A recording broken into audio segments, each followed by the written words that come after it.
Alfonso, le père de Sofia, avec le visage marqué par la fatigue et la déception, refuse catégoriquement l'accès à Alejandro. Alejandro insiste, il veut parler à Sofia, il veut comprendre. Mais Alfonso ne le laisse pas passer. Pourquoi faire? Pour la blesser encore plus? La tension est palpable. Alfonso rappelle à Alejandro qu'il a déjà assez insulté et maltraité sa fille. Malgré les supplications d'Alejandro, qui avoue son impuissance face aux choses du cœur, Alfonso reste de marbre. Pour lui, Alejandro a jeté Sofia de sa vie, et c'est peut-être la meilleure chose qui soit arrivée. Le message est clair. Sofia n'est plus seule. Elle est entourée de gens qui l'aiment et qui sont prêts à tout pour elle. Pendant ce temps, Isabella discute avec sa mère. Elle tente de la convaincre de l'importance de son lien avec Miguel pour leur futur projet d'affaires. Isabella est prête à tout pour s'assurer que Miguel reste à leur côté, voyant en lui une source de financement cruciale. Sa mère, tout aussi calculatrice, l'encourage à être plus audacieuse, citant Sofia comme exemple de quelqu'un qui a réussi à captiver Alejandro sans même avoir besoin d'affaires. Isabella est déterminée à trouver un moyen de prouver à Miguel qu'il compte pour elle.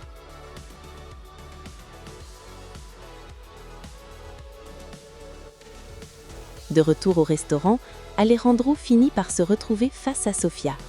Mais au lieu de tendresse, c'est l'amertume qui domine. Alejandro, consumé par la jalousie, demande des comptes à Sofia sur sa relation avec Miguel. Sofia, blessée par cette accusation, lui rappelle qu'elle l'a vu embrasser Isabella. L'ironie est cruelle. Celui qui l'accuse d'avoir tourné la page trop vite est celui-là même qui s'est jeté dans les bras d'une autre. Sofia, le cœur brisé mais ferme, demande à Alejandro de partir.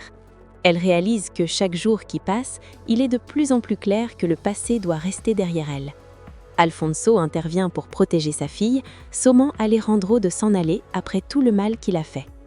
Plus tard, Isabella tente de s'imposer dans la vie d'Alejandro.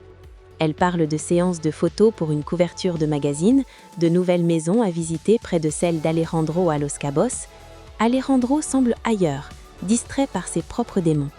Isabella, manipulatrice, essaie de le rassurer en lui disant qu'elle fera tout ce qu'il demande, qu'il mérite tout. Mais Alejandro est hanté par l'image de Sofia. Sofia, entourée de sa famille et compagnie, essaie de faire face à la perte du restaurant. Il décide de chercher un nouvel endroit pour recommencer à zéro. C'est alors que Miguel intervient, offrant son aide juridique et financière. Sofia refuse poliment, ne voulant pas donner de raison à Alejandro de penser qu'elle est avec Miguel par intérêt. Miguel, quant à lui, semble sincère dans son désir d'aider, affirmant qu'il ne se soucie pas de ce que les autres pensent. La tension monte également entre Blanquita et Louise. Louise, jaloux du cadeau coûteux, un collier, que Blanquita a reçu d'Alan, l'accuse de se laisser acheter.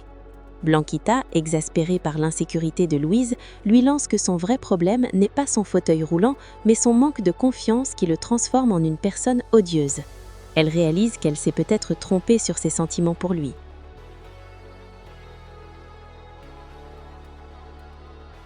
Vanessa, la veuve d'Ernesto, reçoit une boîte contenant ses effets personnels et une copie de sa lettre d'adieu. C'est un moment de clôture douloureux. Vanessa s'excuse pour tout le mal causé, affirmant qu'elle l'aimera toujours. La lecture de la lettre et la récupération du téléphone d'Ernesto promettent de révéler des secrets encore enfouis. De l'autre côté, Rebecca questionne Sofia sur les sentiments de Miguel. Elle s'étonne qu'un homme aussi riche et beau soit seul. Sofia admet que Miguel est un gentleman avec un grand cœur, mais son esprit est ailleurs. Elle essaie de se convaincre que le destin a peut-être voulu qu'Isabella et Alejandro soient ensemble, car ils appartiennent au même monde. Mais au fond d'elle, la blessure est loin d'être refermée. Alejandro, de son côté, s'enferme dans son bureau, refusant de parler à quiconque, rongé par la frustration et la présence persistante de Miguel dans la vie de Sofia. Miguel, plus protecteur que jamais, dans la sollicitude envers Sofia dépasse désormais la simple courtoisie professionnelle. Inquiet pour le sort de la famille de celle que l'admire, il charge Max d'une mission délicate, retrouver le propriétaire de la cafétéria qui a injustement renvoyé le père de Sofia, avec l'ordre formel de racheter l'établissement, s'il le faut, pour leur rendre leur dignité. Cette générosité n'échappe pas à son entourage, et Miguel ne cache plus que Sofia, après tout ce qu'elle a traversé, mérite enfin un peu de répit, même si ses intentions réelles semblent flirter avec un sentiment bien plus profond qu'il ne veut l'admettre. Pendant ce temps, le climat s'alourdit du côté de Vanessa, qui sombre dans une paranoïa justifiée en relisant les dernières lettres d'Ernesto. La jeune femme est frappée par une incohérence troublante. Le ton froid et direct de la note de suicide ne ressemble en rien au style amoureux et passionné de l'homme qu'elle aimait. Persuadée que cette lettre est un faux ou qu'Ernesto n'était pas seul au moment de son geste fatal, elle se confie à Eduardo, ignorant que ce dernier est l'architecte du chaos qui l'entoure.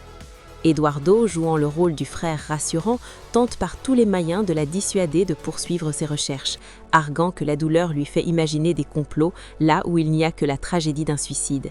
Mais le feu de la suspicion est déjà allumé en Vanessa. La tension monte d'un cran lorsque Vanessa découvre des preuves numériques accablantes, des messages et des appels fréquents entre Ernesto et la jeune Rebecca juste avant le drame. Elle confronte Eduardo, lui révélant qu'elle sait que son assistante entretenait une liaison, ou du moins un lien étroit avec son défunt mari. Pris au piège de ses propres mensonges, Eduardo feint la surprise tout en essayant de protéger Rebecca. Mais la menace de Vanessa est claire, elle veut des réponses et elle fera payer ceux qui sont impliqués.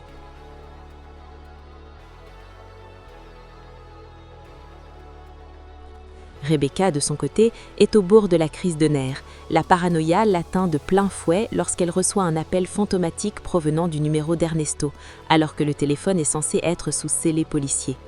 Terrifiée, elle se tourne vers Alvaro, l'accusant de vouloir l'intimider. Mais l'atmosphère devient électrique lorsqu'elle menace de tout révéler si elle tombe seule. Le pacte de silence entre les complices vacille et la peur de la prison commence à l'emporter sur la loyauté. Au milieu de ces conspirations, Sofia tente de reconstruire sa vie loin d'Alejandro, bien que son ombre plane toujours sur chaque décision.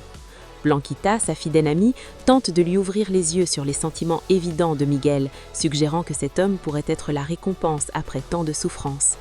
Mais Sofia, le cœur encore meurtri par les trahisons passées et l'injustice de sa séparation avec Alejandro, se refuse à croire à nouveau à l'amour. Elle cherche du travail, refusant que Miguel l'entretienne par pure charité. Pendant ce temps, Alejandro, affaibli et doutant de la fidélité de Sofia, se laisse consoler par Isabella. Cette dernière, jouant le rôle de la femme dévouée et désintéressée, prétend avoir tout tenté pour convaincre sa mère de ne pas s'allier à Miguel, tout en soulignant subtilement que ses propres sentiments pour Alejandro sont sa seule boussole.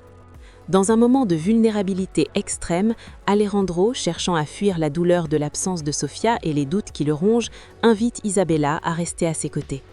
C'est une victoire douce amère pour Isabella, qui s'installe officiellement dans la maison, promettant de ramener l'ancien Alejandro, celui d'avant Sofia.